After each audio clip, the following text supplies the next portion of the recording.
اور ہم نے ان کو اسحاق اور یعقوب بخشے اور سب کو ہدایت دی، اور پہلے نوح کو بھی ہدایت دی تھی، اور ان کی اولاد میں سے داؤد اور سلیمان اور ایوب اور یوسف اور موسیٰ اور ہارون کو بھی، اور ہم نیک لوگوں کو ایسا ہی بدلہ دیا کرتے ہیں۔ اور زکریا اور یحییٰ اور عیسیٰ اور الیاس کو بھی، یہ سب نیکوکار تھے، اور اسماعیل اور الیسع اور یونس اور لوط کو بھی، اور ان سب کو دنیا جہاں کے لوگوں پر فضیلت بخشی تھی،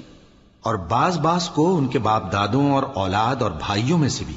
اور ان کو برگزیدہ بھی کیا تھا اور سیدھا رستہ بھی دکھایا تھا۔ یہ اللہ کی ہدایت ہے، اس پر اپنے بندوں میں سے جسے چاہے چلائے، اور اگر وہ لوگ شرک کرتے تو جو اعمال وہ کرتے تھے سب ضائع ہو جاتے۔ یہ وہ لوگ تھے جن کو ہم نے کتاب اور حکم شریعت اور نبوت عطا فرمائی تھی۔ اگر یہ کفار ان باتوں سے انکار کریں تو ہم نے ان پر ایمان لانے کے لیے ایسے لوگ مقرر کر دیے ہیں کہ وہ ان سے کبھی انکار کرنے والے نہیں۔ یہ وہ لوگ ہیں جن کو اللہ نے ہدایت دی تھی، تو تم انہی کی ہدایت کی پیروی کرو۔ کہہ دو کہ میں تم سے اس کا کوئی صلہ نہیں مانگتا، یہ تو دنیا جہان کے لوگوں کے لیے محض نصیحت ہے۔